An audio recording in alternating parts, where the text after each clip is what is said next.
Welcome, everybody. I think we'll give it just a minute because I think people are still joining the call, or just give it another. Although there's quite a lot of people on, so probably just give it just a little bit longer and see if anyone else joins. I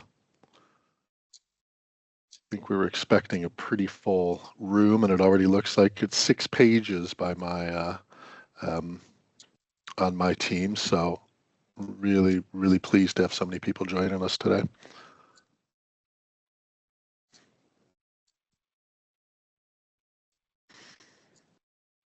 Just check, Christina, you're on the call, aren't you? I am indeed, thanks. Okay, just so, should we start? I think we've got people have been in the room for a bit. Okay, I'll make a start as we seem to have a pretty full house. Well, welcome, colleagues, to this collaborative masterclass on allyship. I'm Vince Frega. I'm Program Director for Northwest ADAS, and I'll be, I think I said I was going to be MC for this, so I guess that sounds like a decent enough title. So I'll kind of be helping us kind of move it along, and we'll be joined by a range of colleagues who will be our kind of expert panel and part of a facilitation and the running of this masterclass. So we are a collaborative that we develop leadership classes across the Northwest, and it's only possible through this collaborative. And we're made with the following organizations that you can see there. And all of those work with us to develop our these individual master classes. So I don't know if this is your first one or if you've attended several of them. They usually have a great attendance. I've only started in this job about 4 months ago, but I was a customer previous to that and benefited from attending the master classes, and have seen now coming into the team just how popular they are and really good feedback on it. But that's only possible through this collaborative. So we certainly couldn't host them without the dedication of people's specialisms and putting their time into doing this and seeing how important it is. So the title of today is Powerful Allyship from Intent to Impact. And I'm really going to enjoy this because I've kind of had those discussions around what allyship is, how we understand it, what it means to me. And I must admit, there's times I'm not quite sure what I understand about it, and what I actually feel and how it affects me and how I can demonstrate it. So I think this will be an amazing time. So just a quick, if you're like me, you love to see what the agenda is going to be, and you like to look at it and kind of get a sense of what's happening. So you're in the process of the welcome that I'm doing. We're going to be, our chair is Melissa Holt-Brewster. So she's going to talk us through for the first kind of 5 minutes, just a bit of introduction to the day. And then we're going to move into actually the part one of this, what is allyship. So really, great kind of discussion around that we'll have, and we'll have an opportunity for some questions and an opportunity to talk to our panel with that. So you can see that we'll be breaking out into rooms, and I just want to say, as kind of a this is a potentially emotive subject. It brings up kind of some personal feelings. We encourage people to participate, but we also understand that if there are some difficulties, please, just take care of yourself. And if there's anything you need to talk to us, probably Christina and myself, if there's anything you want to just flag, please do. But by as much as you can, it's only as good as your participation and input and experience. But we do appreciate the sensitivities around some of this and how people might feel. So, so we are booked for just under 3 hours. Was 2.5 hours. Sorry, bad math. So it's going to be jam packed. We will have a break, so you can go get a brew in any sort of comfort break with that. So. I won't go on any further around that. You can see for yourself what's going to be there. So I think, were we going to do some introductions now, Christina? I think that'd be nice. At this point, okay, so I will do that. I've introduced myself, and I will start with Melissa. Would you mind introducing yourself, saying where you're from? Yeah, thank you. Good morning, everyone. So nice to see you all on the call. I'm Melissa, and I'm going to be joining the wonderful conversation that we're going to have this morning.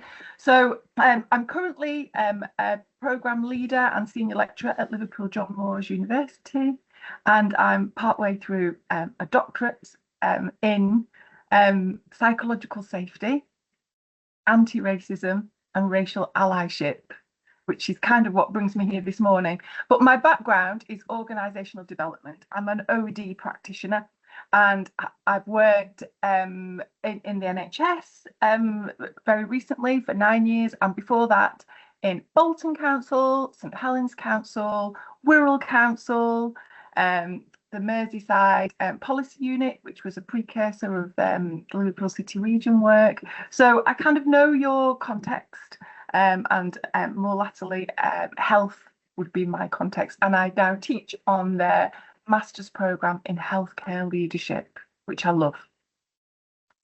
Thank you, Melissa. That's fantastic. Chris? Morning all. Nice to see you all, and lots of familiar names in the list. So I'm Chris Cutts. I'm Regional Director for Workforce Training and Education in NHS in the Northwest.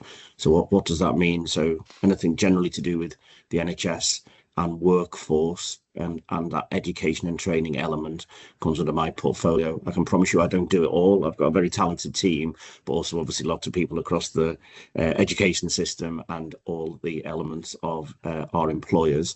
So EDI in its broadest sense, inclusion, equity, sits partly in my responsibilities. And have an oversight on that. Equally get the opportunity to work with many people in that space as well. So it's great to be part of the panel today. I'll probably share some other personal elements of that later on when we get into some other questions. Thanks, Chris. Welcome. Ayo? Thank you. Good morning, everyone. So I'm Ayo Barley. I am the director of the NHS Northwest Black, Asian and Minority Ethnic Assembly. It's really lovely to be here today. For those who don't know about us, we were set up in July 2020, really as part of the COVID-19 response and the response to the kind of global awakening around racism and the need to be anti-racist to tackle the disparities really in terms of health and wider social issues. So it's great to see steering group members on the call today and members of our assembly as well. We have around 70 members across the Northwest, and we're led by a steering group of experts as well across the system. My background is I started off working in this space in the voluntary sector, working with kind of ethnically diverse community groups and members to promote social inclusion. And since then I've worked similar to Melissa across kind of higher education and the public sector as well. So really pleased to be part of the panel today. Thank you. Welcome. Thank you for joining us. Sue, you're going to get sick of me twice in 1 week, Sue. You probably get sick of me by the end of the week. Good morning, all. I'm Sue Lightup. I'm a retired Director of Adult Social Services and Social Services in the Northwest in St Helens and Salford.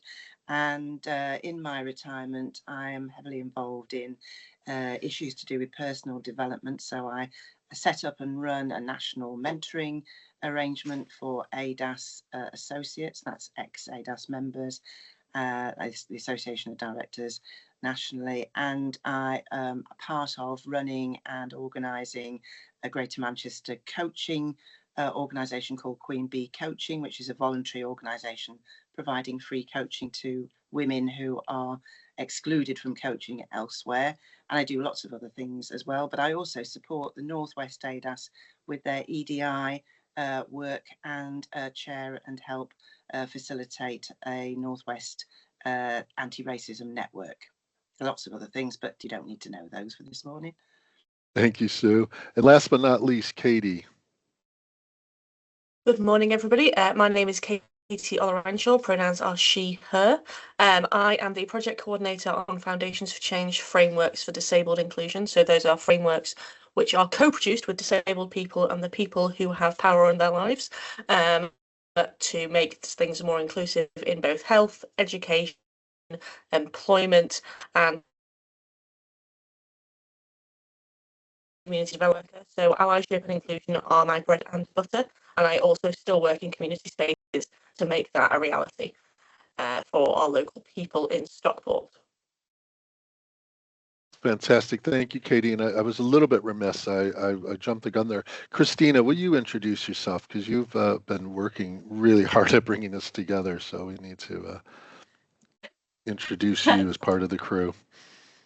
Thanks, Vince. I mean, there's much more to me behind the scenes here, including the whole of the collaborative team that do support this. But I'm Christina Harwood and a programme manager at North West ADAS. And as I say, one of the 5 members of the group that pull these masterclasses together. So thank you all for joining today and hope you enjoy the session.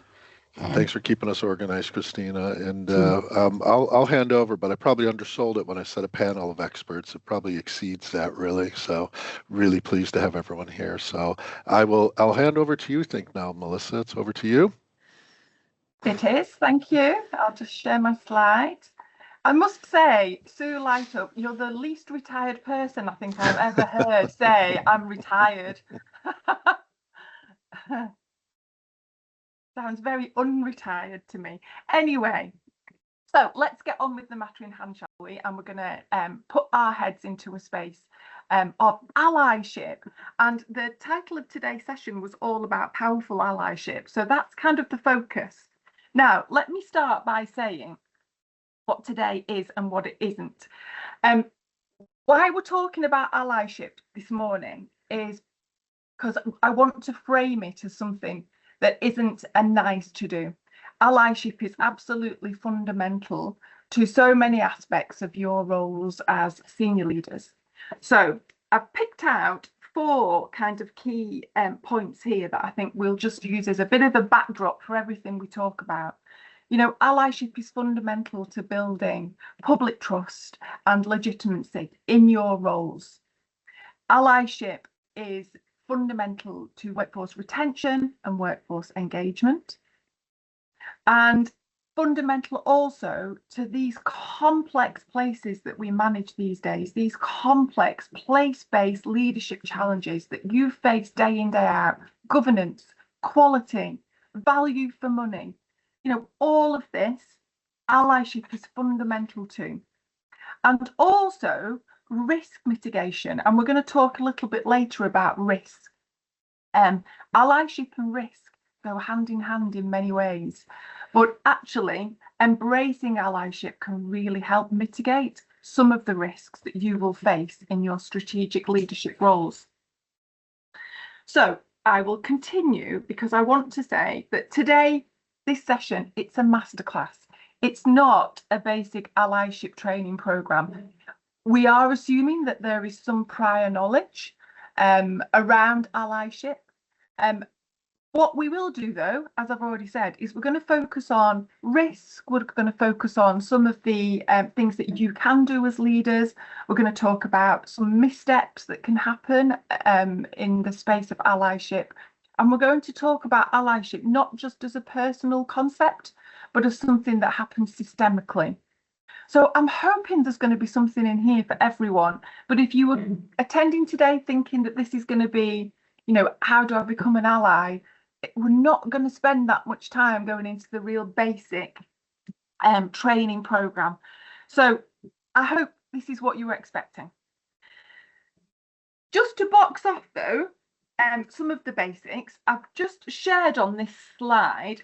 These are some of the key principles from Allyship 101, which is renowned as being the first and perhaps the foundational allyship training that you could access. And it came from a civil rights movement kind of way back, and then it was taken and adopted initially by LGBTQ plus groups, but it is recognised to be a series of principles that apply to any form of allyship. So starting at the bottom, core principles of allyship: it's not about you as the ally, it's about the needs of the marginalised group, or the out group, it's often called. And allyship is absolutely not about making yourself look good. There's a turn of phrase, ally theatre. So allyship is about listening and learning. It's about prioritising the lived experience of marginalised or out-group people, and about letting go of an expectation that people in that group are going to educate you as the privileged one or the person in the in-group. Allyship focuses on systemic change, and it involves dismantling oppressive systems. It's not just about being nice to people. It's about this systemic kind of element. And then moving up into the orangey colours, allyship is proactive, it's consistent, it's about speaking out, it's about acting even when it's uncomfortable. It's about not waiting to be asked. And I want to introduce a turn of phrase to you now. Make a note of it and keep it in your mind's eye for the rest of this morning. Courage over comfort. Courage over comfort, because we'll keep coming back to this idea. Allyship is about leveraging privilege. It's about being an ally, recognizing that you have got some privilege and that you use that unearned advantage or that unearned privilege to help those with less. And then finally, allyship is an action. It's not an identity. It's not a badge that we put on ourselves and say we're an ally. It's linked to actions. It's linked to commitment to the group that you support. So there are some real fundamental core principles. And as I've said, we're assuming that people are coming onto this call already with kind of an understanding of some of this and some of the language that I'm using as well, privilege. I'm hoping that people have already done a little bit of work, either themselves or organisationally, around what we mean when we talk about privilege in this space. Defining allyship. Now, there are many different definitions in the literature. And as we go through the session, I've picked out a couple of those. But even if you did a very quick search on Google Scholar, you would come up with so many academic research pieces that look at different definitions of allyship. But what I wanted to pick out at the start of this session really is that allyship is sustained. It isn't something that we just do once and we tick a box. It's something that's informed. So it's about us educating ourselves and our organisations. And the key one, I would say, is that it's about being accountable to those people that are affected. So these kind of three blocks, sustained, informed, accountable, really speak to the heart of allyship. Whichever kind of level you're going to be working as an ally, either as an individual or in your organisation or at a system level. And you'll often hear the turn of phrase or the language micro, meso, macro. And that speaks to micro, us as an individual being an ally, meso, being an ally and introducing allyship at an organisational level, or macro, which is about allyship at a system level. So we're going to be in all of those spaces this morning. Micro, meso, macro, and remember that little phrase, courage over comfort. So also important in the space of allyship is intent versus impact. And this is very much about us stepping away from the space of saying, that's not what I intended. What I intended was this.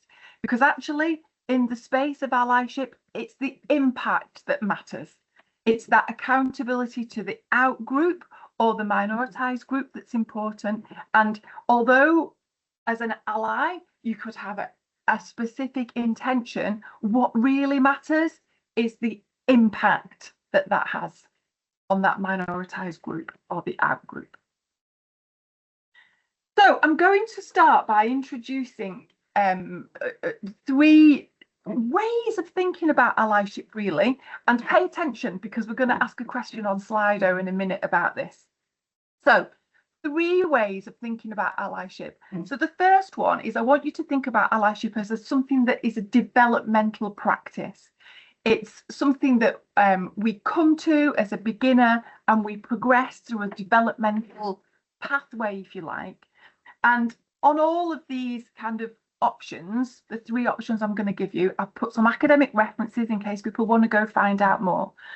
So this first idea of allyship as a developmental practice speaks to this idea that we start at the beginning when we're an aspiring ally, and we do it because we've got some personal motivation. Maybe it's about protecting ourselves or protecting loved ones, but it's usually where we begin. We're an aspiring ally.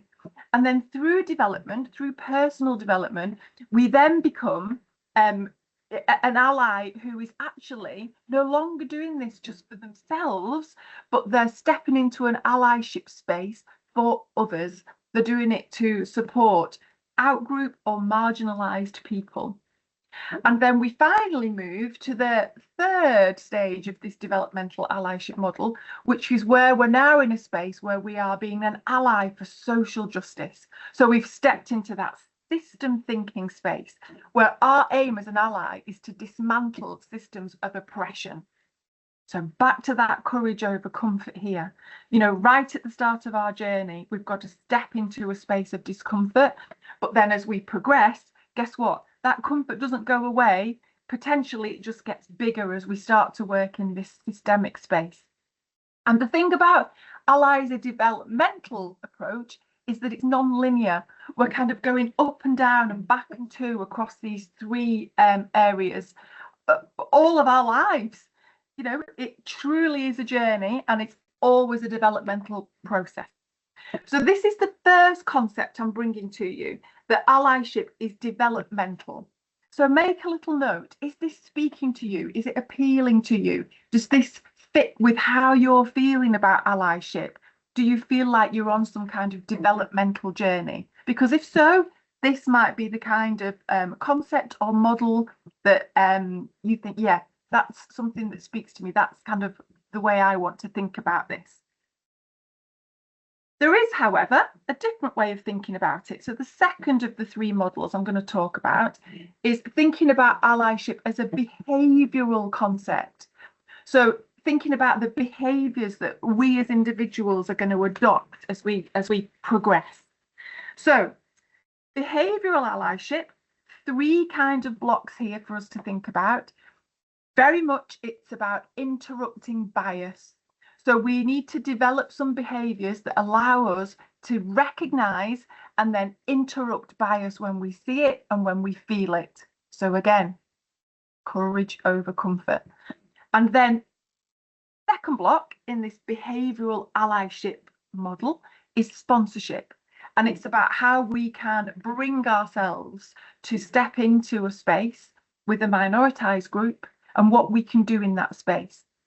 And the third block, about using our positional power, recognising that we have got power and privilege, usually unearned, but how can we use that in this space?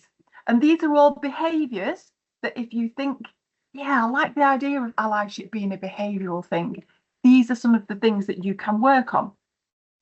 So another kind of expansion of this idea of behaviour and allyship as a behaviour. This is a diagram that shows how we can move in our allyship behaviours from being in the blue kind of space of reactive allyship, where our behaviours are such that we respond to bias and harm when we see it. So we're being an ally, absolutely, but we're in a responsive space.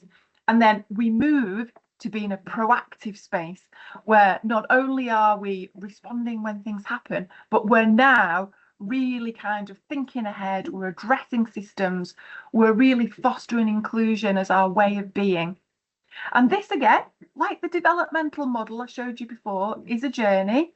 We develop these behaviours as we go along. We start by perhaps being a bystander, and then we move into a space where we've got behaviours where we can offer interpersonal support. And then we develop behaviours that enable us to step into a public advocacy space. And then we develop behaviours where perhaps we can begin to train and develop and support others.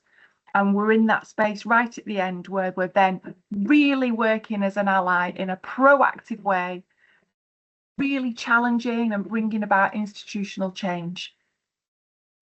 So that's the second of the models. So we've talked about allyship being developmental. We've talked about allyship being something that needs us to invest in our behaviours and where we work at it through a behavioural framework. And the third model, or the third concept I'm going to share with you before we put the Slido up, is thinking about allyship as something that's structural, something that's structural. And this requires us to attend to how decisions are made around here, what resources are allocated and to whom, and how is that decided? And then what systems are at play here?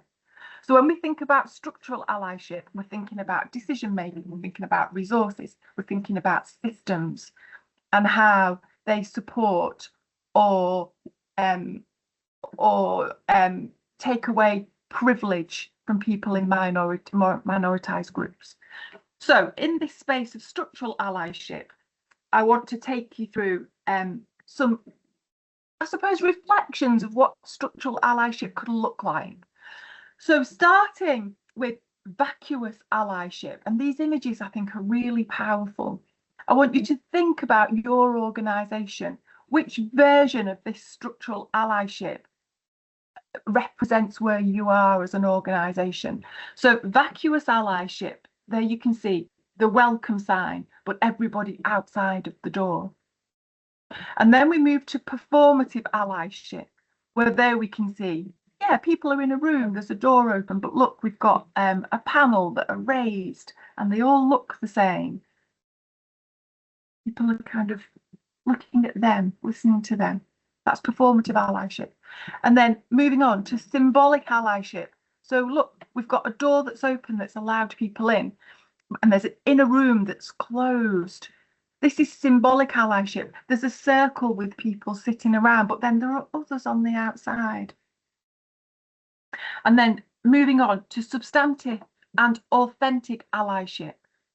Everybody's in a room, they're all sitting around. It feels like there's some kind of equality in that space. And then to the final stage, which is emancipatory allyship. So this is taking place not in a town hall or in an official building with doors, but in a community centre. And you can see here that this is a much different look and feel. So these are some ways of thinking about allyship as a structural concept. So we've done developmental, we've talked about behavioural, and now this is a structural concept. And I'm asking you to think about which of these images do you think reflects where your organisation is at the moment? Really stop and think, are we a vacuous allyship organisation? Do we say we do it, but actually it's empty? Or are we at the other end of the spectrum where actually we've worked so hard on this that we genuinely think as an organisation we're in that emancipatory allyship space? Or are you somewhere in between? So I've counted through 3 ways of thinking about allyship: developmental, behavioural and structural. So we're now going to ask you, I'm going to take my slides down so that Christina can put the Slido up. We're going to ask you about these 3 models and what I've shared with you. And we're going to ask you to let us know which of these is speaking to you.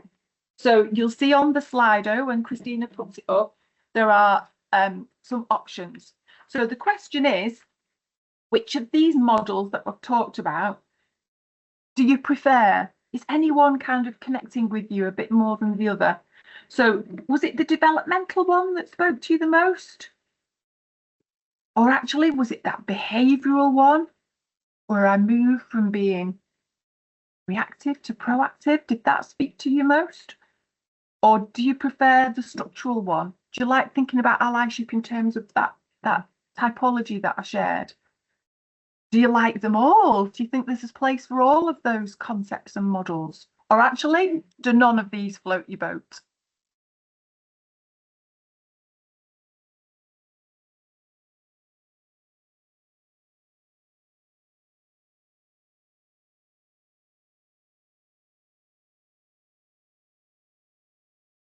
We can see the responses coming in, which is great.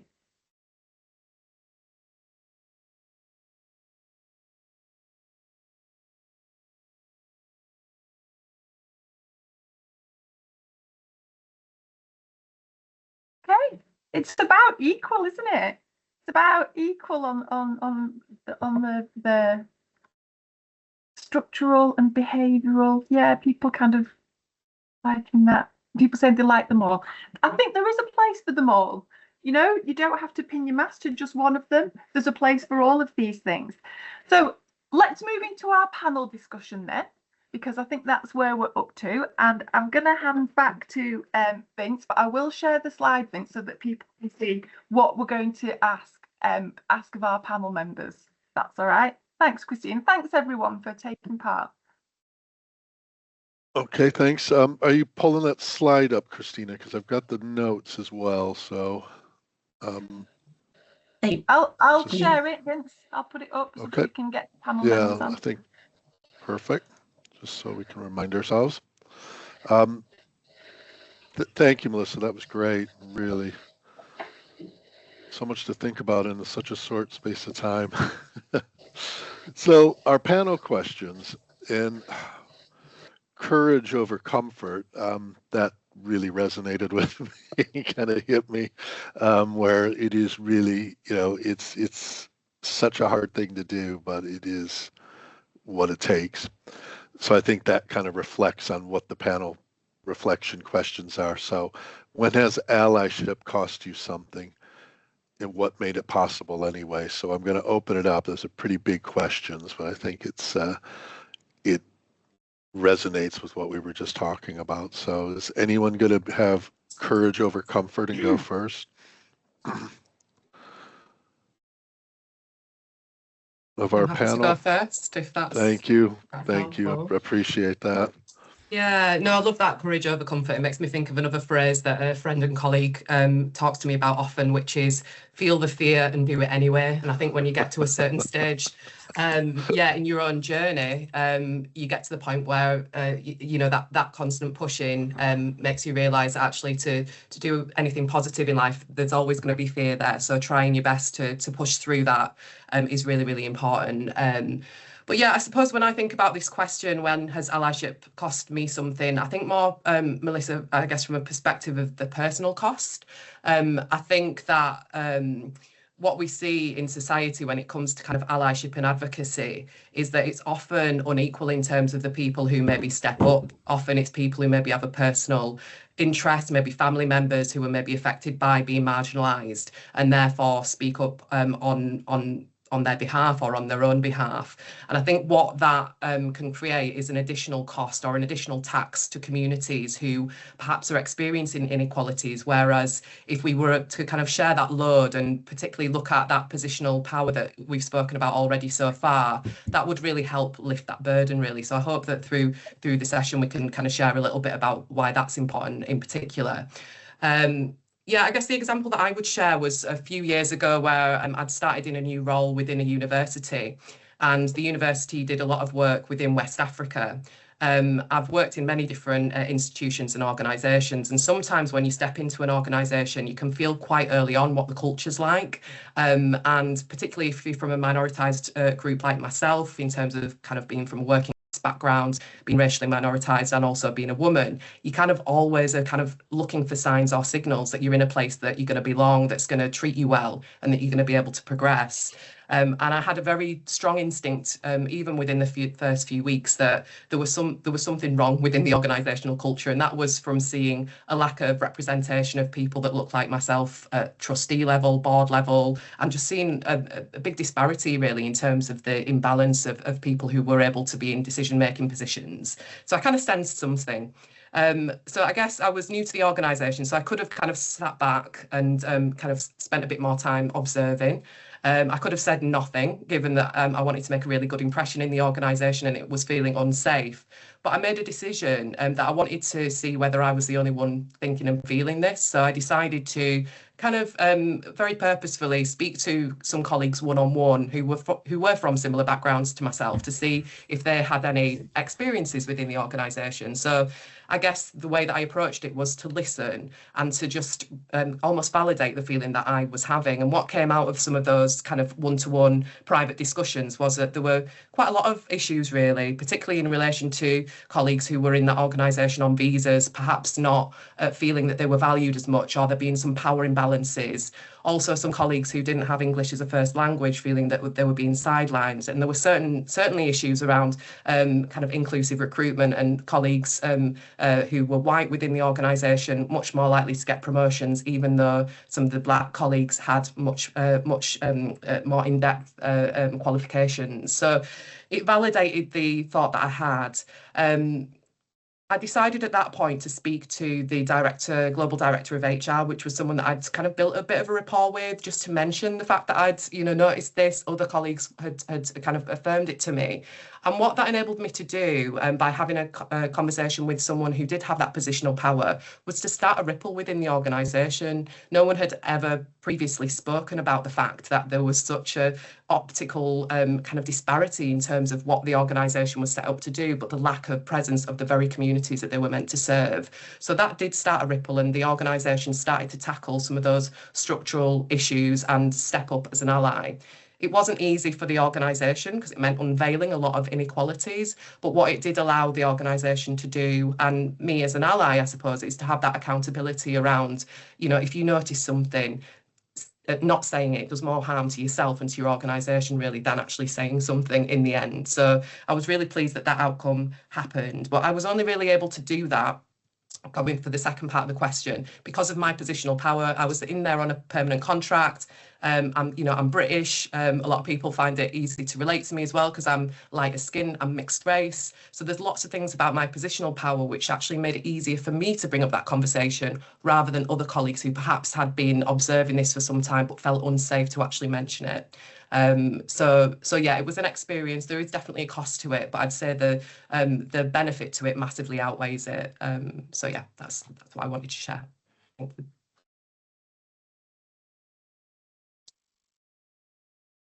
I'm happy to. Oh, go on, Chris. No, go. Screwball there. I was on mute. Sorry. I was going to thank Thank you for sharing that, and apologies. I didn't want to disturb you, so I put it on mute. Made much more of a disturbance. Anyway, were you going to go, Chris? I'll let Sue go first. So go ahead, Sue. Okay. Yeah, I was just thinking back to quite a long career in local councils and social care and working with other people, and kind of one of the things that I remember is at one point, I'm a social worker by background, and as a director we were facing huge recruitment issues around social work staff, and I led a Northwest recruitment drive in Spain for 2 years running, and we recruited 2 great big blocks of Spanish social workers, 40 people the first time and about 25, and these were people. It really made me appreciate what it means to uproot yourself from your home country and come to somewhere completely different, and probably bring your family and your other halves with you. And I was quite shocked by the resistance of my staff and staff in other parts of the Northwest to people who came from another country with very high levels of qualifications. Most of them had 2 degrees and a social work qualification. They all had a very good standard of English because they had to actually be recruited. And they all quite very, very quickly learned the very different legal frameworks around here. But the microaggressions that people saw and felt and experienced on a day-to-day level was really difficult to handle, because I'd made relationships with a lot of these staff in their different places, and particularly the staff in my own council. So I think what allyship there, it taught me a lot, but it cost me a lot as an individual, because I was so disappointed and upset, and all those things that you were saying earlier on, Melissa, about it sounds too technical, but it's the waste of human potential, basically. And my feeling of social justice, that these are people who'd made a huge effort to come over to the Northwest and help us with our recruitment issues and provide a service for local citizens, and yet they were being treated quite poorly often by their colleagues and support in the places that they were working. And then obviously Brexit came, and I think probably out of the 60 odd people, I would guess maybe 5 or 6 ended up making their lives over here on a long-term basis, but many of them stayed quite a long time. So yeah, it was the cost was the disappointment that I felt that my colleagues had let me down in the way that they hadn't tackled the sorts of microaggressions that people were experiencing. Thanks, Sue. Thanks, and I think that's just interesting, as you say, around the cost was you thought you knew your colleagues, and that's a hard swallow sometimes when you find that truth. I'll move along. So much I want to say, but I'm not on the panel, so I'm going to let who's going to. I think it's Katie or Chris. Chris is next. Chris has tried to come in several. Oh, sorry, Chris. I will give way to Chris to go first. I'll give you the talking stick, Chris. All right. Thank you. So thanks to Sue and Io for the kind of personal kind of insight. I think it was an interesting when we were asked this question, because I'd seen costs as a negative and not an investment, and when we just had a little meet and Melissa said, well, it's an investment as well as a kind of negative, I think that was helpful, and so I'll kind of come back to that one, and I think my favorite model was the behavioral model, and I took those two things. So contextually for me in this space, I'm gay, I've seen homophobia, I don't see it as often now. Maybe that's some environments. Equally, I'll keep out of environments sometimes, but you hear it in the pub. I've heard it from a pharmacist by background. I heard it in dispensaries when people were dispensing medicines for HIV patients in the 80s. I know you don't realise I'm that old, but I heard it and seen it, and there were no allies. Except now I'm in a very different place. I feel very confident in that space. I'm picking up on some of the elements Io said. I've got positional power now. I'm in two elements in that investment. So one, it's my job. It's my job to be part of this. I probably shouldn't be doing this job if I wasn't invested in this. So I have the opportunities to work with colleagues on here, and things I do or myself, my team will do to help and drive this in elements of supporting Io with the BAME assembly, funding arrangements, change process, and putting an EDI plan around it ahead of time, talking about elements, constantly challenging leaders in spaces. It's there. But equally, I've got positional power in. I'm a very senior person in the Northwest. How that happened from my humble roots, I do not know, but that's the reality is. So I have to keep reminding me that. So while I still feel like you sometimes feel like a little 7-year-old boy in a room, you realise you've got that position to challenge, and you have to be reminded to have that, because still I go into too many rooms where the diversity is not visible. Too many times things are just moved through. It's the last part on the agenda.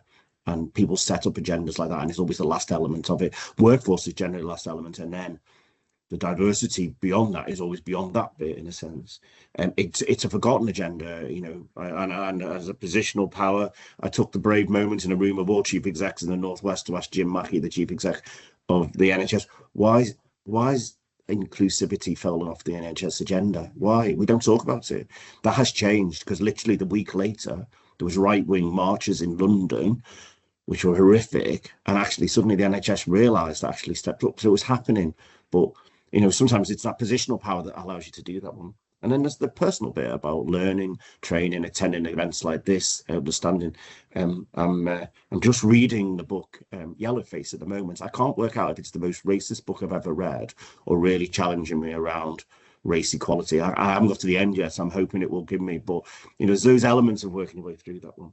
So I think it's both an investment and a cost. The cost is there's still a bit of personal fear in there for stepping in. I'm confused by personally around the gender equality piece at the moment, the transphobia that we're seeing, but also the policies coming through. I'd be nervous to step into that space. I'll be that one. But equally, it falls off the agenda in your head because you get sucked into other elements. And someone a couple of weeks ago said, I don't think you care anymore. And I don't think this is a priority because you're worried about money, you're doing that. But all those things we're doing. So clearly that's dropped off. So there's a personal cost there. My reputation has dropped off. So a great question. I'm looking forward to kind of learning more, but maybe that gives you a perspective on some of the elements I see. So thanks, Vince. Thank you, Chris, and thank you for sharing that. And it's I think, well, first off, I'd say is who'd have thought both you and I were coming of age in the '80s? Would have.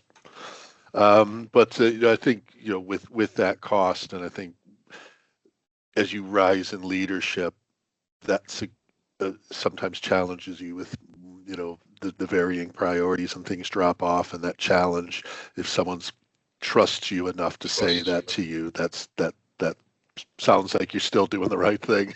If someone could say that to you and not think you've kind of totally gone over to the other side.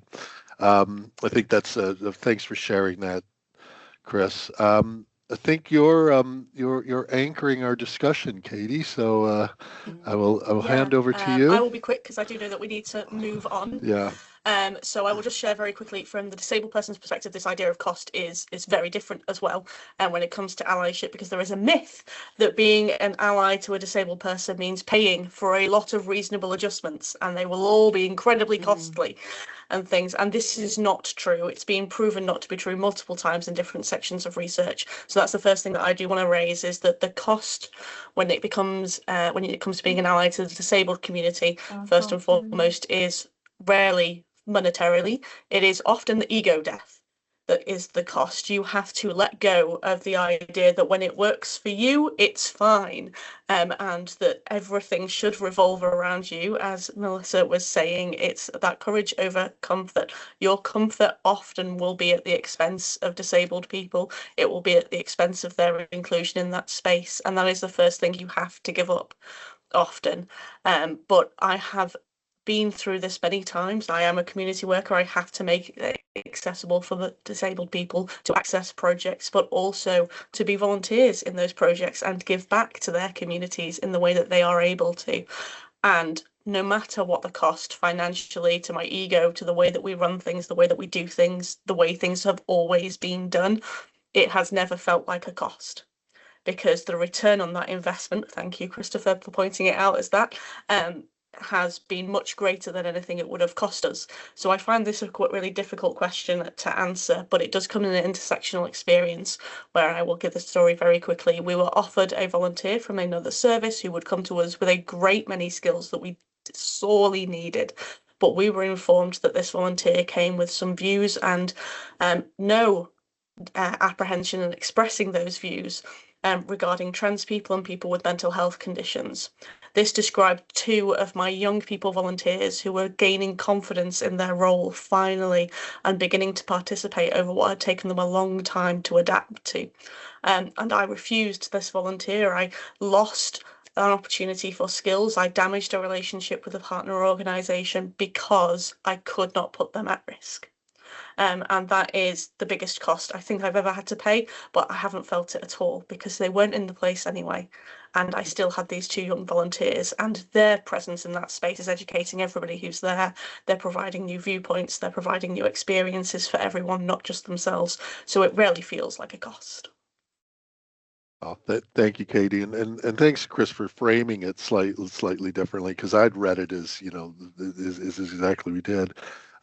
It's interesting as I'm sat here thinking, most worthwhile things I've done in my career that I felt really proud of, there was a discomfort involved in them. There was something hard. There was something certainly difficult or hard to hear, and I think that this is really helpful to kind of think about it for me on that basis. I think that's the end of our panel discussion. We probably could have gone on all day. Really, I thank everyone for sharing personal stories in that. I really appreciate that, and I'm sure our participants do as well, that honesty. So I think we're moving on to, I'm trying to look at my agenda on a phone, and okay, great. I can see it there. So this is back over to you, Melissa, I believe. Yeah, it is. Okay. And just to say, I love the storytelling. Yeah. It's the stories Absolutely. around this, isn't it, that are so compelling. So let me move on. Thanks, Vince. We're going to talk now about a concept of allophilia. So you may or may not have heard of this, but essentially allophilia is a term that relates very closely to allyship, because it's all about moving beyond tolerance of difference. It's about moving beyond a tolerance of difference into a space where actually there's genuine positive regard for difference. Now, if you think that much of the conflict and the fear that exists in our workplaces or in our systems usually comes down to difference, that people look different, people behave differently. It's a fear of the unknown. It's a fear of cultures that we didn't grow up with, we don't recognize. So this concept of allophilia is all about saying, do you know what? Tolerance of difference isn't enough here. We need to move beyond tolerance to a place where we actually have genuine positive regard for difference. And if you were to read about this concept of allophilia, you would hear words like kinship, which I think is a beautiful word, kinship. And some of the studies around allophilia looked at how groups of people were encouraged to spend time together to genuinely get to know each other, so that they stopped seeing the difference and instead had a sense of kinship with each other. So, just go on to mute, folks. If you don't sorry, mind. can I ask? I forgot to say it at the start. Could folks just make sure you're on mute, please? All right. So, what I wanted to ask you is just why I'm chatting through this, because we're going to go to another panel question in a minute, is this concept of allophilia. It kind of has these stages that would take you from being neutral to positive regard. But actually, are your organisations starting from a place of neutrality? Or actually, are your organisations starting from a place of prejudice towards difference? So if we think that allophilia is kinship, it's embracing difference, it's positive regard for difference, where are your organisations? Where are you even? So you can add this into the chat. I'm just curious. So the opposite of allophilia would be prejudice based on a fear of difference or a dislike of difference. But actually, most organisations are aiming in their EDI strategies for a place of neutrality, where we maybe don't even recognise difference, or we don't want people to see difference. Or if we do want people to see difference, we want people to feel neutral about it. And what allophilia says is actually forget feeling neutral about difference. We want a real, genuine removal of fear in this space. We want to generate and encourage kinship between people who are different. So this is what allophilia is about. I think it's a really, really powerful concept, moving away from neutrality into a space of genuine regard, positive regard. And this matters absolutely because it speaks to the heart of trusting each other. Because if you think that fear often comes from mistrust or distrust, if we can encourage and fan the flames of allophilia, then we will get increased collaboration, because people will stop seeing barriers between groups of different people, and instead they will generate this sense of kinship, similarity, liking, genuine affection, which then will increase discretionary effort. And when we like someone, when we care for someone in the workplace, when we have genuine positive regard for them, we all go the extra mile. Discretionary effort, going over and above. So if we can create some energy around allophilia, let's make space in our organisation to allow people to get past fear of difference, to allow people to be neutral about difference. But how do we actually get people to really like different? How do we get people to connect with each other because they have a real positive regard for the difference, or in spite of the difference? So that's what allophilia is about. So second panel reflection then. Panel, in your own experiences, what has helped to create space for positive regard or allophilia? What has helped to create space for it, and what's blocked it? So they're the two questions, and Vince, I'll hand back to you. Well, thank you very much, and I will I'll go to our panel again, but I just wanted to say thank you for that lightning round introduction to allophilia. I went on a bit of a rabbit hole in it, looking at it, and I think what resonated with me, and I don't know if it did with others, was that sort of tolerance. And I can remember hearing myself at times saying, well, I take people as they come, I'm colorblind, hey, you know, and I think that's great, but that's not really going there with what it means and how you challenge just fundamentally around that. And when you look at it, and then Ao's experience of a workforce that she walked in right away and said, I think I get the culture here. They probably felt they were in the neutral place saying, hey, you know, we're great, but it didn't reflect what they were doing to kind of, you know, address it. So thank you, Melissa. Again, got me the gears spinning in my head. I'm going to shut up, hand over to our panel. Do you want me to do a lucky dip, or does someone want to do the well, they're all you're all courageous. Ready to go. I'll let you go. You can start this one off, Katie. Thank you. Thank you. So this is a really interesting one for me because, like I said, I work in different areas. There's my day job, and then there's my community area. And my community area is doing this. This is everything that we are built around, and we do this through light exposure to intense exposure is kind of the way we put it. Light exposure might be things like on our welcome desk when you walk into the community centre. There are earplugs available for those with a sensory difference. There are posters of BSL everywhere. There are rainbow flags and books informing people on different terms to do with the LGBT community. There are different volunteers from all walks of life who are ready to share their experience, some of them refugees, some of them people born and raised in England as like third generation immigrants, and ready to share what those differences are that they've experienced and the parts of their culture that they miss. And there is time and space dedicated to that in the events going on around our community. And most of all, everybody can sit and share and do a jigsaw together. It's a simple activity that is open to anybody from all walk of life and background, but it's a simple thing that is a thing you do together. And most importantly, I would say sharing food is one of the things that brings people together the most and is such a great way to overcome cultural barriers. Because when we share food from our different spaces and our walks of life, the things that are easy to cook with our differences and things, it really helps to break down that barrier and show the human in who we are.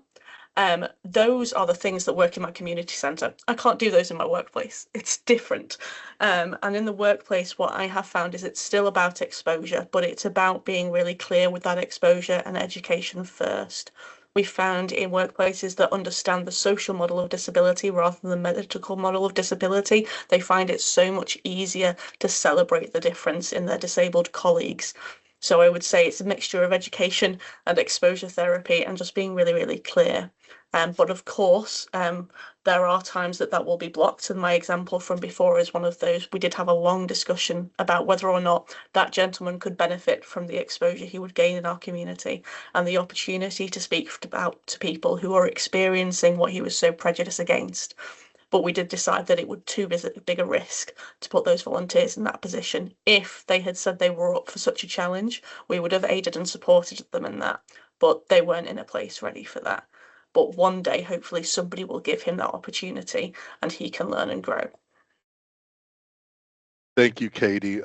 That's fantastic, and I think a much wiser person than me said about bringing people together. Color, music, and food is kind of really what matters, and how you bring a community together.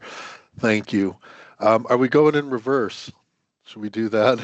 So I think by my memory, it's Chris. You've started a trend, Katie. So you know. So this is such an interesting concept, and thanks, Katie, for your kind of your first really interesting, positive setting out of the work you do around volunteering. That in what's helped create that space for positive regard is everything that Katie said. And I was just doing a huge reflection on kind of my organisation now in terms of NHS England and the people I work with, and then equally some stuff outside work as well, and then also kind of that team. And I think quite a lot's been lost. I'm just doing, a personal bit, and I think it's the value of these sessions is to do that personal reflection and ask for others. I think quite a bit of that's been lost recently for us as an organisation, and that's probably partly due to the pressures, the priorities that happen at the moment, and a very protracted change process. But that doesn't get into the way of the experience for people and what they're experiencing now, the prejudice that they're seeing or feeling or experiencing, and the potential isolation around that. I would say that we would have tried and been part of doing those elements that you've described. So those, using networks, having regular conversations and narratives about it, having celebrations, using organisational tools like the anti-racism framework. Or equally, if it's not a common and direct narrative continually in the organisation, then it falls away. I think the other piece is organisations become clumsy at that stage. So it's not, maybe they might not be the intent, but they become clumsy. And I appreciate, an example I would use is, if for us in NHS England, we will become civil servants, and there are rules around civil servants and nationality, and we fell into that. Now they're quite different rules, different cases, but we fell into it and fell over it, and that was clumsy at best clumsy. It was quite prejudicial in certain stages, and probably doesn't set a tone for the future. So there's a bit of repair there. So I think there's much work to do, and much work for many allies in the organisation to do that. Otherwise, it just becomes going back to the other bit. It just becomes perfunctory, then, doesn't it? So I think the other bit is that the agenda moves on.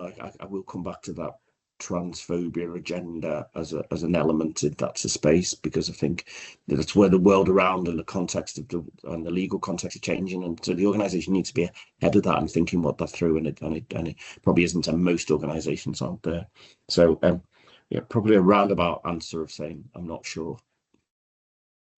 Well, you answered it well, and I think it was, there's everything everyone's saying in the panel. There is so much kind of, resonates, and there's things that just pop up. And I think, as you say, Chris, it's, when things are tough in an organization, sometimes, in my words, they can be quite harsh, cruel places, and sometimes they lose their humanity within that. And I think that's definitely a difficult challenge in terms of trying to stay true to maintaining and achieving some positive regard for things. And I think we can see that. So by order, I think it's Sue, and then Ao finally. Thanks, Vince. Good examples there really of some of the practical things that need to be put in place. I suppose what I've learned most from chairing and supporting the Northwest Anti-Racism Network for ADAS is that bit about creating a safe space and making it possible for people to say things that they can't say in their work environment, perhaps. And safe spaces don't just arrive, they have to be worked at and created and supported and encouraged, and people do really need to feel safe. But I think from an organisational perspective, thinking back to my work role, a lot of that bit about creating space for positive regard can fall away if people are defensive about things. So I would say keep that open mind, be curious, ask questions. One of the most powerful things I learned as a director is I wasn't afraid to say, I don't understand what you're talking about. Can you explain this a bit more? And very senior people often get themselves into a position where they are agreeing to things without really knowing what it is that they're agreeing to. And, sometimes somebody just needs to say, let's go back to basics and explain what this is all about. And I think it's a simple thing for me about you are responsible as a leader for creating as best you can in whatever way you can that space for positive regard and amplifying people's voices, reaching out to people, believing in people. People actually do need somebody to say, I've heard you, I've listened to you. We may not be able to do this about it now, but take small steps to demonstrate that people can have confidence in you, because, you know, people are working from having really poor experiences. So you've got to build a lot of trust and a lot of opportunities for people and recognise those different experiences. And I think the biggest thing I've learned around creating positive regard is it's fantastically enjoyable as an individual, learning things from people. And I love that comment about food, Katie. It's, you know, it's absolutely critical. You know, you can learn differences in a non-threatening way and enjoy it at the same time. But I just love hearing about people's lives and different ways in which they live their lives. And as a working now in a voluntary capacity with all the things that I do, I'm much freer to explore some of these things, sadly, because I've got more capacity and time to do that than I did as a manager or a leader. You know, I love the fact that there are occasions when I'm the only white person in a room with my colleagues or the organisations I'm working with. It's a great difference to be able to experience. So yeah, I think just be curious, keep that open mind, and enjoy the experience of learning from others. Thank you, Sue. Amazing. You know, my personal story of food, which is really important to me, was growing up in a small town, and it was a smallish town in America that was like burger joints and chicken and steak houses, and moving to the big city and going down a street, and there was about, you know, you could eat on about 20 different, several different continents, and getting to know people who weren't like me. And, you know, the food was the great equalizer there. Sorry, you can tell it from I don't think I've had my breakfast. Maybe that's why I'm focusing on food. Ao, it's over to you. So you're our final panelist on this. Thank you. Thanks, Vince. Yeah, no, I think this is a really interesting way of kind of self-reflecting that whole thing about prejudice, neutrality, and kind of the actionability side of it. Because it does make you think, you know, in reality, where are we? And sometimes you won't actually know where you're at in terms of positive regard unless you actually ask people who are going to be on the receiving end of being marginalised, being discriminated against. So I think having a reality check is a really good way to maintain positive regard, to make sure that you're not having a false sense of security in terms of how people are experiencing the workplace. And I think we do that on a regular basis in the NHS in terms of kind of taking a temperature check, particularly around racial and kind of disability inclusion. And sadly, the statistics are generally quite poor when you compare the experiences, for instance, of racial minoritized staff with white staff or disabled staff with staff that are not disabled. So I think having that constantly on the agenda is really, really important, even though it's a bit of a pill to swallow on a regular basis. It's important to, particularly as a leader, if we want to get, you know, past prejudice to neutrality and then to action, it's being constantly aware of what your data is telling you. I think that's really important. I think knowing the experiences of people as well, so making sure that when you see the disparities in the data, you actually have an opportunity as a leader to engage with communities. And I really like that image that you shared, Melissa, about, you know, the different ways that organisations engage with allyship, and the last picture, which was about actually going into the community to speak to people where they're at. And we saw a lot of that through COVID. And I think we need to not forget that that's a really important approach if we're going to actually take action, to actually constantly listen on a regular basis and go outside of our comfort zones to do that is really, really important as well. So yeah, I think that's kind of what I would say in addition to what other people said. I think the main block to actually get to a point where you are taking active action is where you begin to kind of have almost like parallel lives or parallel systems, working in silos, not having a good connection with communities. In the NHS, we have a lot of kind of staff networks, and we've encouraged people to set up kind of peer support groups, collective voices, really. So as leaders, it's making sure that we're proactively, you know, trying to get invited to some of those groups to kind of engage on a regular basis as well, to again make sure that we've got that constant reality check of what more we can do and what more action we can take. So it's something about that active and intentional engagement with people who we want to serve as allies with, really.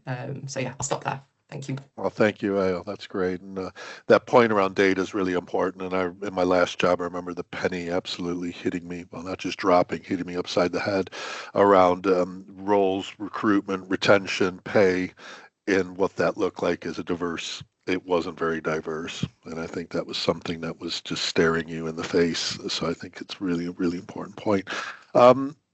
That's the end of our panel discussion. Amazing again. So I think we're moving into small group reflection. So this is where we get you to talk to us a bit more. You've heard us all morning, which has been great, but this is now your opportunity. So just a few things just to say in that small group reflection around how the topic is making us feel. Lots of chat in the chat, so I don't think there'll be any awkward silences there. I passed.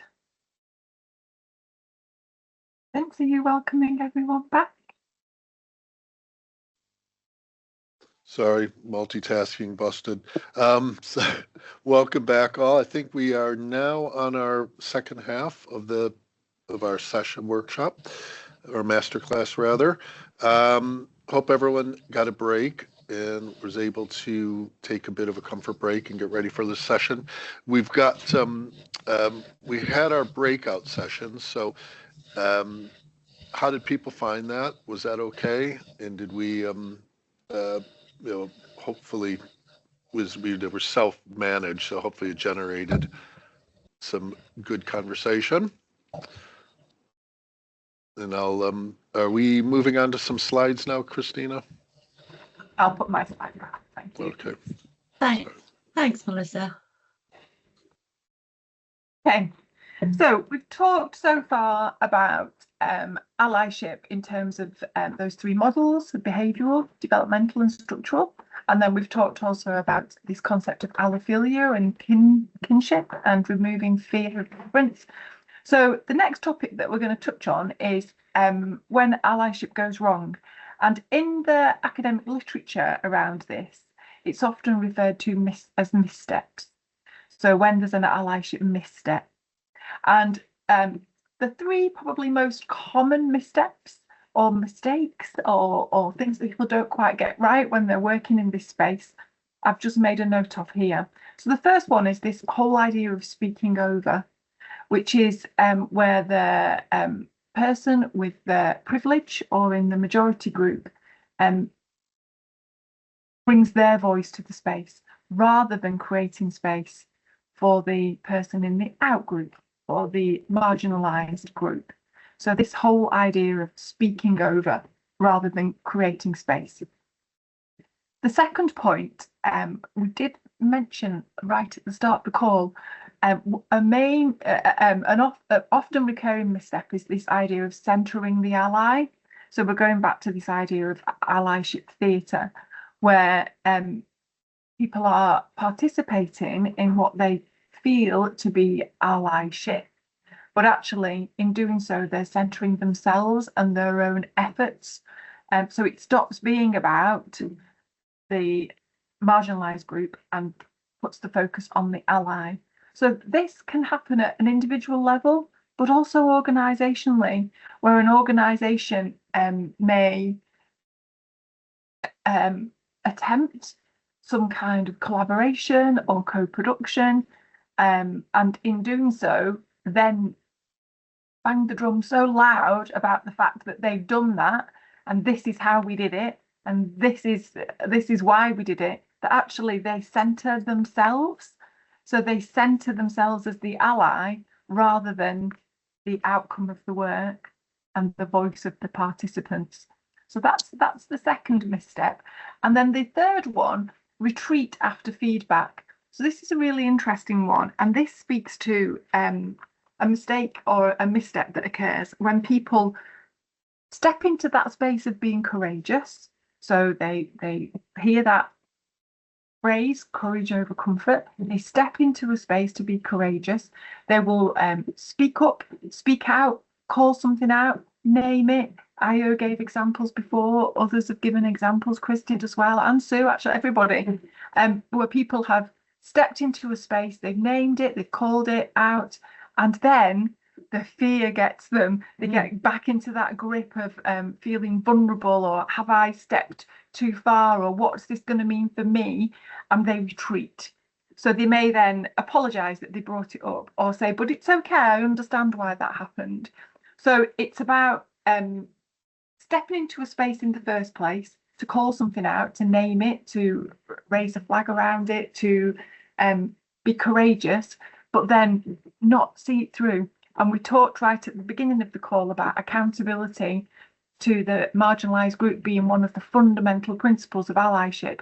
So being accountable, stepping into the space, giving feedback, call something out, name it, stand by it. So the misstep is that people do that first part of that, but then they retreat afterwards because the fear gets them, and they feel that they've made themselves too vulnerable. Which leads on to the next slide, really, which is about these kind of concepts of fear again, and this idea of backlash, and then moral licensing. So I wanted to say a little bit about these three areas, again, all connected because they link to missteps or when allyship goes wrong. So when you speak to people about allyship, they will often use this phrase, I'm afraid of saying the wrong thing, I'm afraid of offending people. So that's often an underlying factor, and that's what stops people. People step back from being courageous because they're so anxious about getting it wrong. And yet, most of the work that's been done investigating the impact of allyship, where marginalised groups recognise that allyship is happening around them, people say that they know that folk don't always get it right. They know that organisations don't always get it right. And actually, the marginalised group would rather people give it a go and receive feedback on how to develop than not do it at all. So that's one of the areas that people say, I'm afraid of getting it wrong. The other one is this idea of risk. So risk aversion, and organisations not being prepared to take the risk, linked to the fear of getting it wrong. But if you're in an organisation that actually is risk averse anyway, they're very unlikely to want to step into a space where they take a risk. So how, as allies, do we support an organisation to take a risk? How do we bring in the marginalised group to encourage and support the organisation to take those steps? And then the other idea, a misstep can be around moral licensing. So you may have heard of this phrase before, but this is the concept that people will often participate in some form of allyship. So they will feel that courage, they will take a step, they will maybe speak up in a meeting, or they will call out something that they found offensive, or they'll say that they've found something to not be quite right. But then the idea that they've done that, almost they take it to be permission that they don't have to do anymore. So it's a bit like I went to the gym this morning, so I can eat a big cream cake this afternoon. I've earned the right to kind of do that. Moral licensing around allyship is the same. So one of the missteps is that people will often participate in some form of allyship, but then this moral licensing concept, which is a psychological concept, kicks in, and people might say, well, I spoke up in that meeting yesterday, so actually I'm going to let that one slide today. Or I was the one that raised this in that forum a few weeks ago, you know, and I really stuck my neck above the line. So I'm not going to be the one that volunteers to do it next week. So if you remember, we talked about allyship being continuous, about it being around accountability, about remaining in that courageous space. So this idea of moral licensing, I've already done some, so I'm going to let that go. That's a misstep of allyship. It's where allyship goes wrong, because when allies demonstrate that behaviour, the impact is, of course, that to people in the out group or the marginalised group, that becomes a sign that this ally can't be trusted. They're not there for the long haul. They pick and choose when they want to be an ally or demonstrate allyship behaviours. And allyship is a continual commitment to being active in the space. It's not something that you can dip in and out of. So those three areas link nicely then to risk taking, and risk underpins a lot of the missteps around allyship. And I want to kind of frame this by saying, do you know what? Any form of allyship, there's going to be risk. Risk taking is fundamental to it. It's part of the DNA of allyship. And this is where we're back to courage. Courage, not comfort. So allyship actually is a whole list of losses, things that as an ally, you have to accept there's going to be a loss around and there's going to be a risk to that. So if you're in a privileged group, being an ally means there's going to be a loss of that privilege. You've got to let it go. There's going to be a loss of opportunity because you're creating space for others. So you've got to let go and lose that opportunity that you've been so used to having. There's absolutely going to be a loss of power. And I think there was something in the chat about this before. We've got to let go of the power. The in-group or the majority group has to let go of the power. There's going to be a loss of voice. There's going to be a loss of comfort and ease. And there's going to be a loss of the need for praise and validation. And there's going to be a loss of time and resources. So in terms of risk, you know, you can't get away from it. But what I would say around this topic of risk is, as a member of the in-group or the majority group, the risk that is taken is always less than the risk that would be taken by somebody in the out group or the marginalised group. So the risk that an ally takes is always less than the risk that someone in the marginalised group would take. So over to our next panel reflection, which is staying in the space of risk. And the question is to our lovely panel members, as an ally, what risks feel the hardest right now? And are you able to separate those into fears or risks that are personal versus systemic? I'll hand back to you. Great. Thank you, Melissa. That's great. So we're back to our panel of experts. Going in reverse order, well, back to the original order. Ayo, are you okay to lead us off on this? Yeah, absolutely. I'll put you on the spot anyway. No, that's fine. No worries. Yeah, no, I think we've talked quite a lot about fear, and I think my observations of working with lots of different sectors, particularly over the last 12 months, is that the risks to allies seems to have amplified.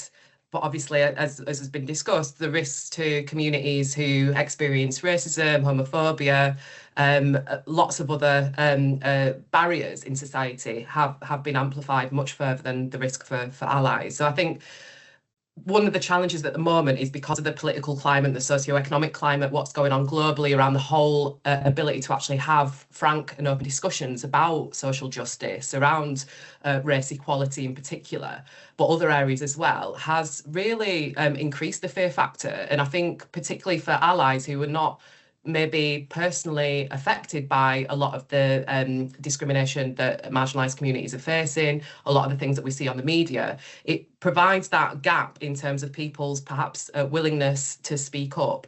Not necessarily because they don't care, but because of that increased risk that is someone in my organisation going to, you know, create some type of backlash against me?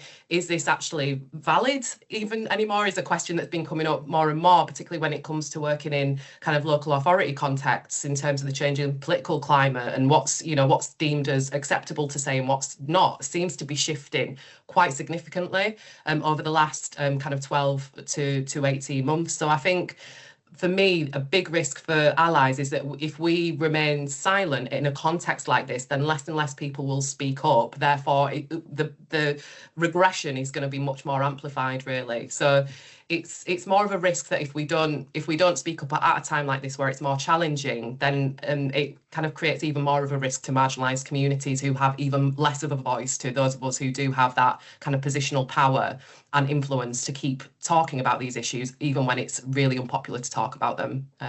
So yeah. Thank you, Io. And I think what feels like to me with some of that is how polarized politics are. Some people might argue it's always been like that, but it feels very different now with things like, so I'm going to sound old, but with social media and everyone kind of piling in on an opinion, people then start to question whether they should speak up around things. And I think it's really, really good point. Thank you for sharing that, Io. I think it's Sue, are you okay to go next? Yeah, that's fine. And yeah, picking up really what I was saying around the political environment. We had our network meeting, that Northwest network meeting this week, and it's concerning how many individuals are so sensitive to the changing political environment, working in a council where the political leadership has changed, or people think the political leadership is going to change. And, you know, when you hear people saying that, I don't really want to say this in that environment because I think my job might be at risk if I kind of push the EDI agenda.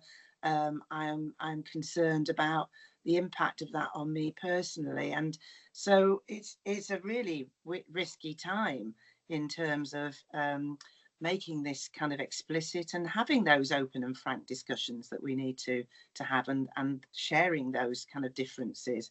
And I suppose the other risk that I see in working with the group across the Northwest is the weariness that people feel.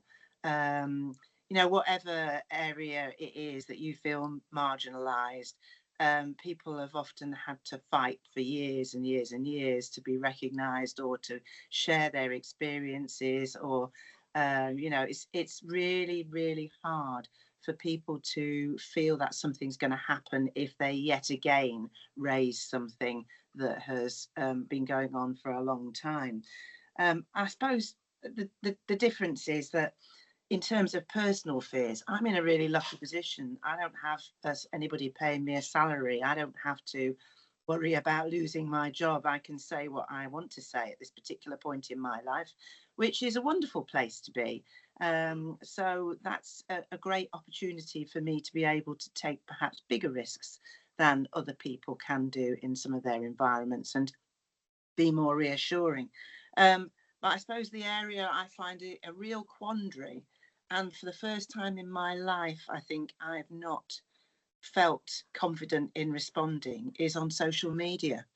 And I see some of the my local community social media, and you know, I'll just raise the issue about the flags. You know, I live in an area where lots of flags have appeared. I don't know who's brought them there. It's enabled me to have lots of conversations with people, which is good actually, because I can open up why they're there. But the social media kind of discussions are really difficult. And I really struggle with the way in which some people describe other human beings. So I can't cope with terms like calling people scum and all sorts of other things that get called. And I find it very hard to not respond to those sorts of situations. You know, I want to kind of get in there with something more productive or helpful, but I just don't feel it's going to make an impact anywhere. So yeah, social media is personally my biggest kind of challenge really for the year. And in terms of the systemic stuff, you know, I am lucky. I'm working with voluntary organisations that I think can make a difference. So, and people are prepared to have open discussions and take risks. So yeah, there's a few of my shared thoughts around some of the risks at the moment. Thank you, Sue. And that's certainly the issue of flags and the systemic responses and how a organization supports and responds to that was kind of writ large in our last network workshop we had back in October, and certainly emoting a lot of feelings around that. So I think if my memory serves me correct, it's over to you, Chris. Yeah, it is. Thank you. Thanks, Vince. So I won't repeat what people have said, but I would fully concur with the politics, the flag, the social media, particularly the comments. I've seen that. I know we had a debate yesterday about, is it time to come off? Some of the awful things. I think some of that is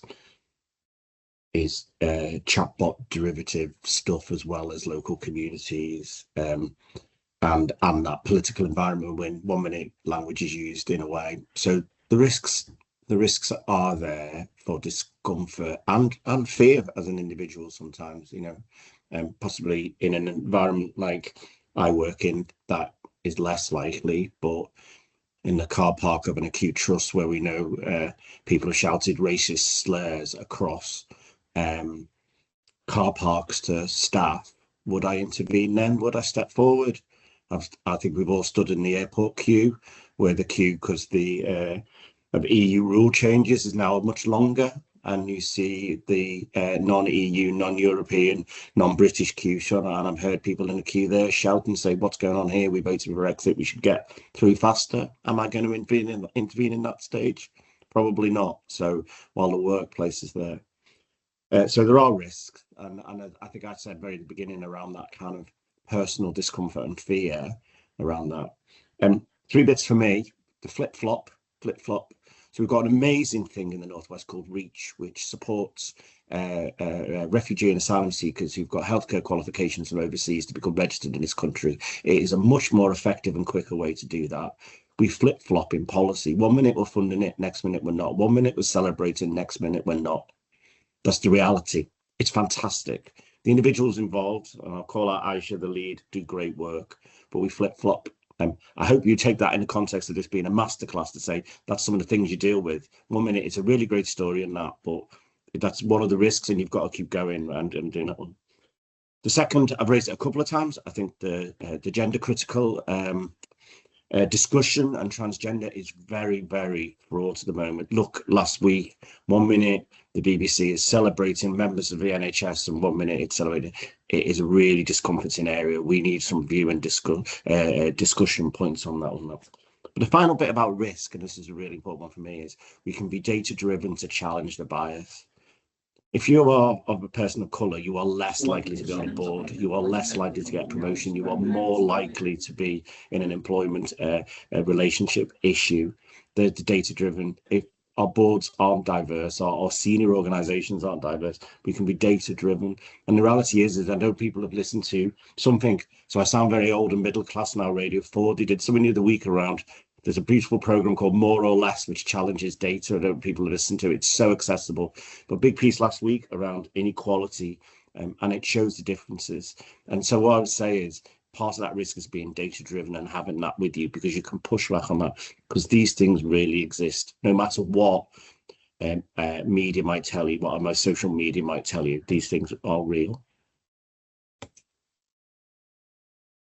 Thanks, Chris. That's really helpful, and I think a lot of points there. And I think the one that kind of the thread from what we've kind of seen is social media being an area that I think you start to wonder about humanity, is all I'll say, and that's showing my age. And I ended up taking a deep dive into stuff that was going on in Minneapolis, because I used to live in that community, and I couldn't take it anymore. So I think there's something around knowing what's happening, but also just overloads. And I do take your point around the kind of the risk taking with that, Chris. I think it is really difficult and challenging. We've got Katie now as our anchor to the panel, so I will hand over to you. I think the panel so far has discussed some really, really important points, and I don't want to repeat any of them, so I'll just kind of take us back down to the basics, really, the risks that feel difficult. I mean, at a macro level, as Melissa was saying earlier, the one that we hear the most from people, apart from what if I say the wrong thing, is it's not fair on other people. If I make this change for this individual, it's not fair on the rest of the team. They need flexible working, blah, blah, blah. They need a special computer, blah, blah, blah. Everything is seen as being a great favour to the person who's being marginalised and left out, rather than something that's finally bringing them the equity that they deserve. And that is not a risk, really, but it is foreseen as one at a micro level. And that is both personal and systemic. It's about personal perception, and then about the systems that endorse that perspective.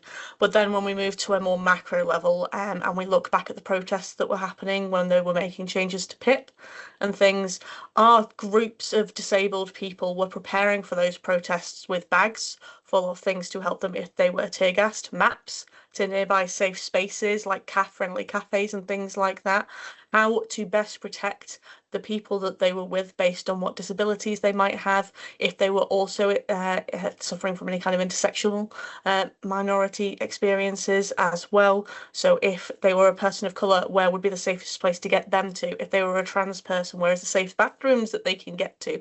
All of these things, and that was what allyship and risk was to us at that point in time. It was taking the risk to stand alongside another person in a genuinely dangerous situation, because some of us were harmed by different forces, whether that was combative anti-protesters or whether it was the armed forces that were there, and or were harmed in mass stampedes and things like that.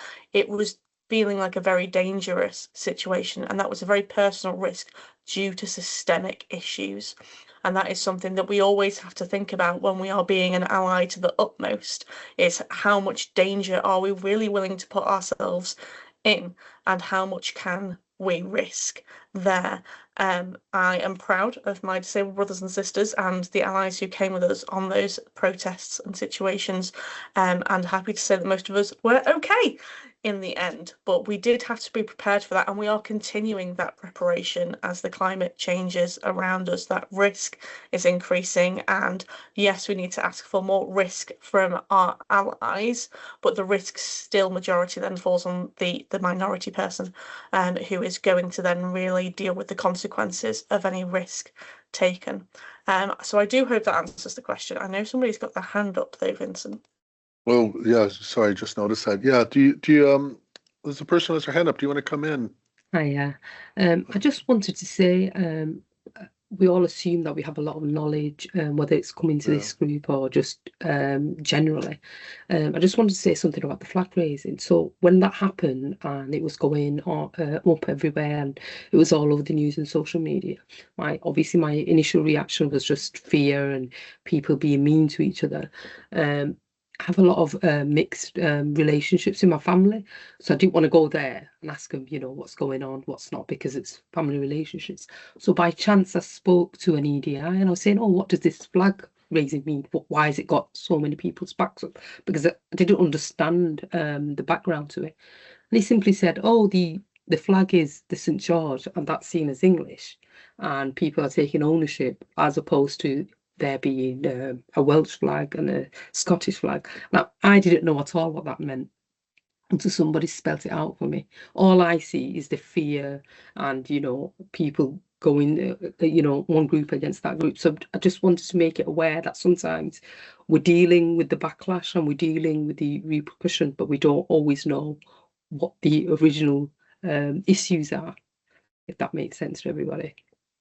No, it makes perfect sense. It's really good point, and I don't know if anyone on the panel wants to respond to that, because I think I know Sue. We had detailed conversations that as a Senate or network meeting, but I don't know if there's anyone's experience in that. But yeah, I think it's if I can just make one other point, of course. Sidetrack about obviously how things affect us and policies. If you all remember the one bedroom policy. So obviously, if people aren't represented in certain places, like if you're not on benefits or if you're not on working class. So I remember going to a cousin's area, and it was mainly working class, and there was a lot of social housing. So when the one bedroom policy came in, there was that area was very mixed. So when the one bedroom policy came in, there was I don't know how, one for a better way to explain, there was a lot of people who were under occupying properties. So what they did, they had to leave a lot of the houses there because obviously they had extra payments, and then it was replaced, let's say, with a lot more people who obviously they qualified. So larger families, Asian families came in, but that policy changed the social visibility of the area, and it didn't connect to how people were feeling and how it was targeting people, let's say, who were, you know, affected by the one bedroom and the charges. So it's like, if you're not there and you don't know what's going on, then you can't explain on a wider way to people, let's say, of privilege or you know, who might not be mixing in those communities, what it means. So those are just two examples. I was just saying that people don't always have the they have the experience, but they don't always have the knowledge of why it's happening, what's going around them, but you can see the impacts on the ground. Really important points. Thank you for sharing that. I'm gonna move us on because I'm conscious of time. It's absolutely whipped by this this session. So I'm handing back over to Melissa, I believe. Yeah, and we're just coming up to kind of the last chunk of content, really. So I'll move us on. So I now want to finish up by just taking us into a space that connects allyship to psychological safety. So this concept of psychological safety in the workplace very much speaks to the essence of allyship, because psychological safety is about people feeling that they have a voice, usually in their team, that they can speak up when they're uncomfortable or if they have ideas. It's also about feeling safe to learn, to make mistakes, to not quite get things right, but to learn from that. And it's also about performance, and evidence has shown that when teams are more psychologically safe, then their overall performance increases, which has impacts on patient mortality, for example, or just out and out achievement of KPIs. So psychological safety as a concept, most people are probably aware of Amy Edmondson, who did most of the research in the 90s and the 2000s around this. But there hasn't been much research into the impact of allyship on psychological safety per se. And it's a real area of interest for me, especially with, you know, my studies that I mentioned earlier. But I wanted to just kind of close this session by getting people to think about, if we're serious about allyship and we recognise that if we invest in allyship, there's going to be an improved level of psychological safety in our team, in our services, then absolutely, why would we not? We've already talked about the fact that allyship and investing in allyship isn't cost neutral. There's a cost in terms of your time. There's a cost in terms of investing in people's capability. There are costs around really looking to reward systems that engage in this way. You know, how do we start to measure that people are investing in their allyship? How do we measure the fact that as an organisation takes courageous steps, then psychological safety improves, trust improves, all the things we've talked about today? How do we start to measure it? And I'm really interested if people would just very quickly drop their ideas in the chat for how do you, or do you think you could measure an investment in allyship? What would you see that would enable you to be able to say, this is working, this is having an impact? Because remember, at the start, I said allyship isn't just about intent, it's about impact. So how do we start to measure it? We know it's going to take an investment. We know it's going to have a cost on lots of different levels. So how do we start to measure it? I've got some ideas, but I'd be really interested to know what other people have thought about or could put in the chat. Because I think, again, speaking to some of the things that come up in the panel discussion, you could be looking at things like your organisational data, your metrics for sure. You could be looking at representation of marginalised groups in leadership teams, on boards. You could be looking at hiring of diverse identities. You could be looking about an increase in space to increase allophilia in your organisation. You know, where are those networks, those community spaces? Where are those spaces that we're creating for people to come and share food and develop kinship? So there's a number of ways, I think, that you could start to measure that allyship's in place. But if we're serious about it, and if an organisation's serious about it, so they want to do the work on a meso level, usually we'd be looking for there to be an impact. So what are your ideas about how we could start to measure that? So let's flick over then, and I want to ask you then to think now about some things that you could do to make a start in this space.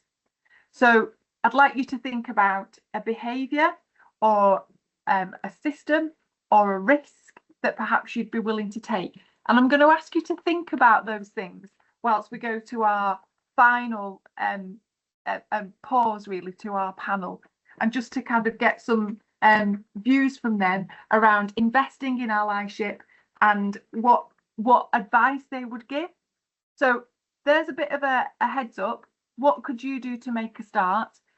A behaviour, a system, a risk that maybe you could think about taking. And then we'll come to the panel for their kind of last closing thoughts on what would they advise the past selves if they were beginning a journey of allyship now. And then once we've heard from the panel, perhaps we could open it up and ask some of you, what are those commitments that you're prepared to take? What's the one behaviour? What's the one commitment? What's the one risk that you might think about taking as a result of today? So we'll go to the panel, and then we'll maybe open up for the last few minutes to get some of your thoughts. So a fairly deep question for our panel about what you're going to advise your younger self or your past self, not to make it too age specific. Do you want me just to? I'll randomly pick someone. I won't put. Sue, would you like to start us off on the discussion? That's a really big question for me. I'm 70, so thinking about my past self is quite a long way back, really. But I suppose thinking about it, there are two aspects, really. One is when I was a kind of early worker, and in the 80s, there were no women at all in management or leadership in any of the areas in which I worked, and I just felt that was not right. So I suppose I started to learn more, and I had an amazing colleague when I worked in Warrington who was like one of these absolutely out there feminist burn your bra kind of women, who just was really aggressive and assertive, but taught me an enormous amount about disparity and gaps between people. So I suppose, maybe being a little bit braver then. But, I think I've done what I can through my working life. And as a manager, I suppose if I look at my last kind of work, I would have challenged my senior peers a bit more than I actually did. I did a lot of stuff myself. And then I've seen, because I'm still around some of those systems, that when you leave, some of these things fall to pieces. So it wasn't systemic enough. It wasn't embedded enough. It wasn't acknowledged enough by my colleagues. So I think my past self, I'd look at my more recent past and think to myself, I should have pushed harder with my senior peers. That's an area I could have done better in. Thank you, Sue. It is a tough question. Thank you for sharing that. Ayo, would you go for us next, please? Yeah, absolutely. I think my advice to my former self would probably be to use my voice more. There were so many opportunities where I've missed, where I've felt the fear around speaking up or saying something. But when I have done it, I've seen that create a ripple. So your voice is power, is what I would say to myself. And I'd also say to allies or people who want to kind of show allyship principles, the key thing to remember is to stay connected to the individuals and the groups that are experiencing marginalisation. Stay connected, keep that connection, and keep that consistently to make sure that what you're doing is authentic. Yes, that'd be my piece. Thank you. Thank you. And I think we often underestimate the power in our voice, and and I think it's in that's really important that we sometimes think about that. We surprise ourselves when people listen to us as well, or I do at least. Katie, are you okay to go? Yeah, this is a really difficult one because I started this journey when I was just 12 and I was given opportunities to be part and share my voice very, very young. But I think whilst I had those opportunities, I didn't share them as much as I could have with my peers. And that is what I would say to my younger self, is that you're getting the opportunity to go on this journey. Take more people with you. Give them the opportunity to learn what you learn, see what you see, and share what you share. And I think that would be much more valuable now. That I'm finally starting to pull more people with me. I wish I'd done it sooner. Still got time, Katie. Got tons of time. And last but not least, Chris. Thanks, Vince. So very much builds on what colleagues have said around that kind of learning, listening. I suppose if I had three pieces for me, sometimes influence catches up on you without you realizing. Things happen. You can always tell a good story about your life backwards, but going forwards, you don't go through that door and think, there's now I'm much more influential today.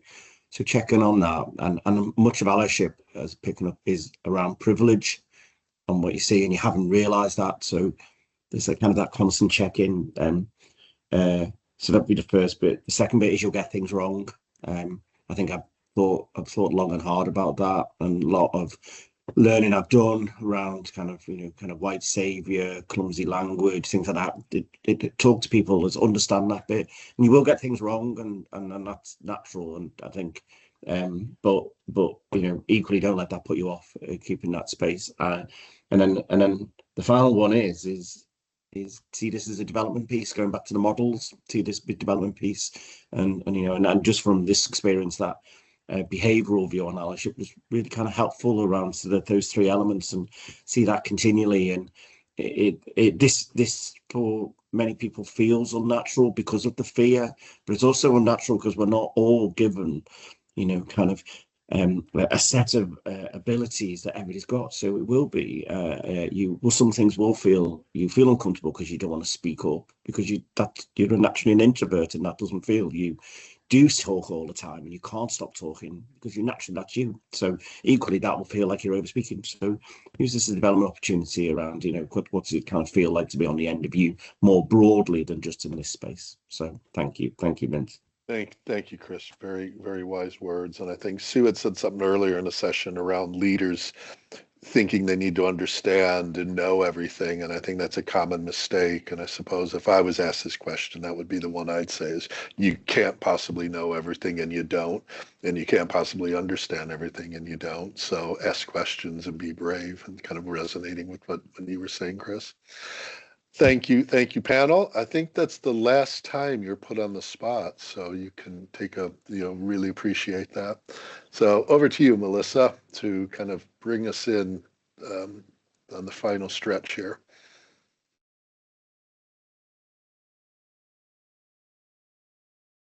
I think you're on mute, Melissa, sorry. Thank you. We've cantered through quite a lot of content this morning, and we're really keen to hear from you about the pace and whether the mix of theory has been right with the mix of practical conversation and lived experience. So we'll take a lead from your feedback for any future sessions. But we're really keen that we end the session by providing an opportunity for people to really think about their legacy. As a leader, what's going to be your legacy in this space? What will be different because of you? So I gave you the heads up a few minutes ago, and we're just going to kind of open the floor. I'll hand back to Vince, and we'll share and see if anybody's willing to kind of take a first step into allyship or public allyship today, or public advocacy, to share something that they think could be the beginning of their legacy. Thank you, Melissa. And I can kind of see what you did there early on in the session around the courage over comfort. Well, Nicholas or Nick, which we will let you bravely put your hand up first. So get in there. Yeah, it's Nick. I'm only Nicholas. I'm Nicholas when I'm in trouble.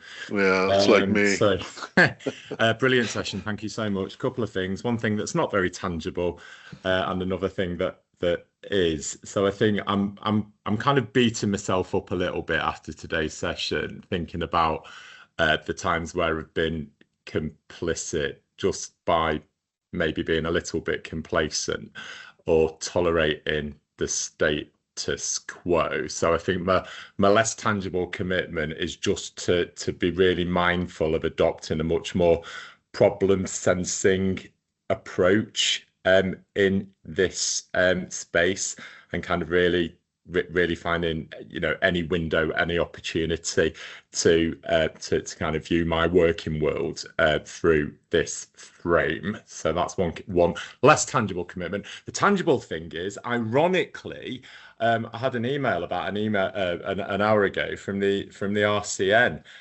looking for EDI committee members and welcoming applications. Probably would have deleted that this morning, but I'm absolutely going to apply after this session. So thanks for that. Well done, Nick. Thank you for sharing. Is there any other hands up? Anyone else want to? Oh, we've got. So Charlie. My big takeaway from this session has been about feel the fear and do it anyway, which is part of why I put my hand up, is kind of my commitment to try and be more vocal and not shy away in the public forums. Like, if I'm honest, I probably have done in the past because I haven't felt comfortable with it, and that's going to be my commitment going forward. Thank you, Charlie. It's a tough thing great thing to commit to, and really, really brave. Anyone else for?